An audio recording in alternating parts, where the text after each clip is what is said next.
People will ask me, what's the thing about you that's least known? Number one, I happen to be a nice person. I happen to be very generous with people that need help. I do. I like that. I love helping people. And also, I'm very honorable. I think things I say are somewhat controversial, but they're always true. Always true. They're generally true, or at least I believe them to be true. And some people may think that's provocative. But people think I enjoy provoking people or needling people. It's not that I do, but I'm, again, a very honest person. So I say that, and it provokes some people, and some people love what I'm saying. And what I'm saying is the truth.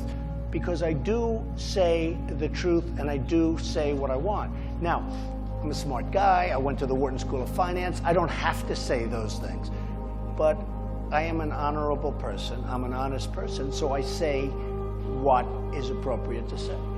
In other words, I'm not a good liar. Politically, that may be a huge disadvantage for me because I say what I want and I say what's true. If you have a country, you have to have a border. So if somebody wants to come in through the legal channels, that's fine. But you can't just walk across and say, okay, good, everybody's a citizen. Yeah. You come from India, you come from China, you come from anywhere. You go to Harvard, you go to Wharton, number one in the class, you graduate, they throw you out of the country. You go back to China, and you beat the brains out of the people in the United States. In that case, I'm all for staying. You know, when you have education, when you're educated in our country, and you're a wonderful student, I think those people should be allowed to stay. These people were serious about making sure everything was perfect. I respected that. I told my people, I respect what they're doing. I think it's great. Some of the people that we're getting in the United States are people you don't want. We're getting criminals, we're getting people from jails, they're releasing them, we're like a dumping ground. They're releasing them into the United States, into the southern borders, all over the place. And you have to take those people and get them out, and you have to be tough. And we're not tough about it. And I don't know, is it that we're not tough, or are they just incompetent? Because I have a feeling there's a lot of incompetence beyond toughness. I think, you know, experience is just a wonderful thing. Learning from experience is a wonderful thing. If you can learn from other people's experience, that's even better though. If you see other people making mistakes, learn from it. You don't have to make those mistakes yourself. But let me just tell you, what I would do when my children, when they were very young, from the time they could speak, no drugs, I would tell them. No drugs, no alcohol, no cigarettes. Every week. And I drum it in. And I have a lot of friends who have very talented children. I have a lot of friends who have very untalented children too. They'll never make it whether they take drugs or not, okay?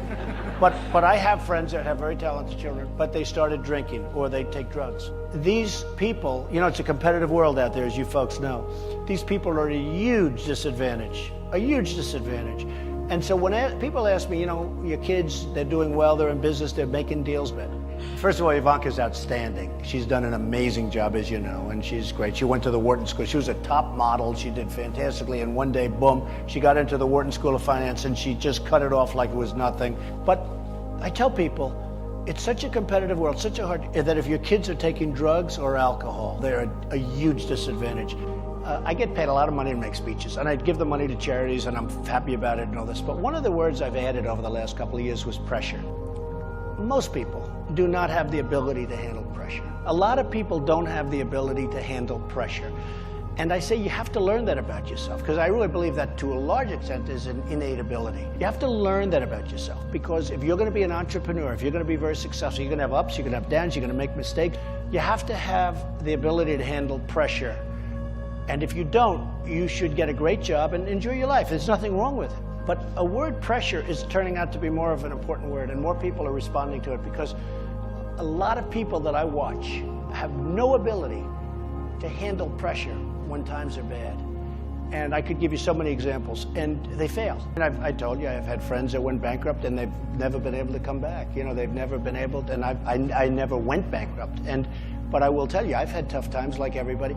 I don't consider them tough times, I consider it a learning experience. You know, I learned a lot in the early 90s when everyone was going down the tubes. The real estate markets had totally collapsed. You couldn't get 10 cents from the banks. It's a long time ago, but early 90s. And I came up with an expression, survive till 95. And that was a great expression. It was covered all over the place, survive till 95. I get a lot of credit for that crazy line, but it's true. If you could survive till 95, and I was able to more than survive and did some deals during that period, and then all of a sudden in 95 the market started turning and a lot of things happened. And when I went through tough times, I learned a lot. First of all, I learned a lot about myself. I learned I could take it because I had friends that went through tough times, and some committed suicide, some just went into a shell, some went home and said, "Mama, don't let me out in the real world." So what you do is you learn about yourself a lot. So when you go through tough periods, you want to get through it, you want to get done, but think about it as a learning experience. When I was riding very high in the 80s, because I was a big darling of the 80s, there was an article in one of the major business magazines, "Everything he touches turns to gold." And I believed it, but I was very young.